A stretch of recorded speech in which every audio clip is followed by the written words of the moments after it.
What is going on, everyone? Welcome back to another video, and today we're talking about arrow setups for the 2022 hunting season. So I basically just did a brand new arrow build, and I figured I'd just go ahead and walk you guys through what changes I made and why I made those changes. So previously, before, I was running an Easton Axis 5mm out of my Matthews VXR.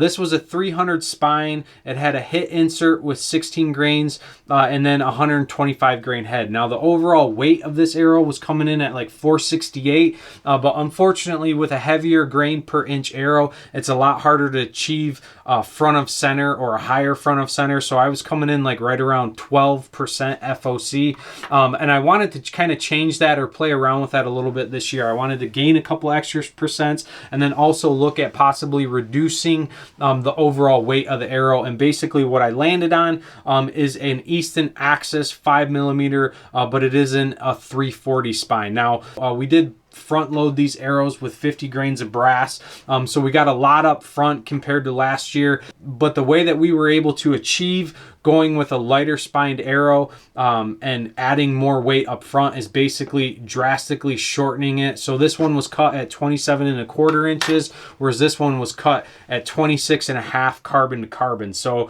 definitely a little bit shorter of an arrow, but really shortening that arrow is giving me the ability to really front load this arrow. Now I have two different arrow setups that I'm going to be testing out. The only difference between these two is that one has 100 grain head and the other one has 125 grain head. Now with the 125 arrow, I'm getting a lot of FOC up front. I got 14.7 and my overall arrow weight is coming in at 472, which is definitely heavier than what I ran previously. Like I said, this was about 468. Not a lot heavier, but definitely a little on the heavy side. Now, if I ran a lit knock on the back of this, unfortunately, it would bump down that FOC quite a bit, so I don't think I'll be running those this year. And then another change that I made is I switched over to running a 4-fletch with the Bohning heat vanes. Now, I'm a big fan of the Bohning blazer vanes. I've shot these arrows really well all the way out to 100 yards, but unfortunately with the V3, I was noticing that I was getting a little bit of contact from the cable guard on my fletchings,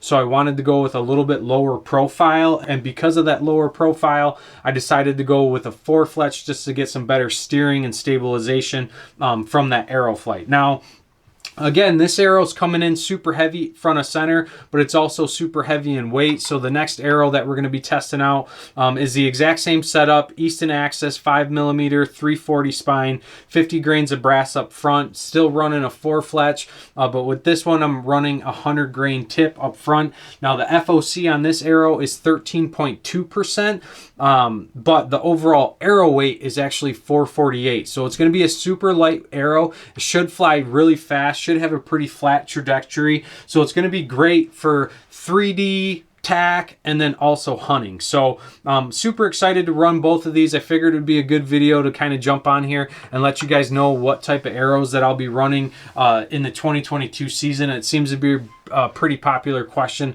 that I get asked all the time on the channel. Now, real quick though, let's kind of talk about some of the changes that I made on that 2022 bow setup. I did do a bow build video with Sunrise Archery and promised that I would keep you guys updated on how things changed as I started sighting that bow in. So a couple changes that I made after I initially set that bow up. The first one is that I went away from that Spot Hogg Triple Stack. That sight was unbelievably heavy. It's bulletproof. I liked it. I love the concept of it, but it was just way too heavy for me, so I actually switched over to a black gold dual track, and then also I changed my stabilizer length. So initially I started out with an 8-inch front bar, 6-inch back bar, but I transitioned back over to a 10-inch front, 8-inch back. I'm running 1 ounce up front, 4 ounces on the back. That just seems to be my preferred weight ratio. I have the exact same weight ratio on my VXR, and that bow holds amazingly. And then also I did have to lower my draw length from 27 inches to 26.5 because I decided to switch over to the Onyx stand release. So I did a review video on this release and just fell in love with it, and honestly it made it very hard to go back to the Carter Wise wise choice just due to the fact that this thing has a ton of adjustability. But unfortunately, the neck on this release is just a hair longer than the Carter Wise choice. So again, I did have to shorten that draw length to 26.5. And that's really what kind of led me down the path of trying to look for a lighter arrow, as I knew just bumping it down a 1/2 inch, I was going to lose a little bit of speed. And one way to obviously gain that back is go with a lighter arrow weight. Now, this arrow is definitely, this 448 arrow is definitely more than sufficient to hunt whitetail. Definitely got high FOC, so you'll get really good penetration. But for me personally, I am definitely steering more towards the higher weight arrow, the 472 with the 14% FOC. I feel like this is going to be a very hard hitting arrow. I feel like you're going to get lots of penetration, definitely high probability of pass-throughs for sure on whitetails. But we're going to have to test these out and see which one basically group better. Now, the only problem with running a super high FOC arrow like this setup here is that we've front loaded this so much. So basically I got 125 or 175 grains up front. The only problem with front loading an arrow that much is you do weaken the spine. Now, hopefully with shortening the arrow down about 1 inch, we're going to compensate for that, because the shorter the arrow, the stronger it actually gets.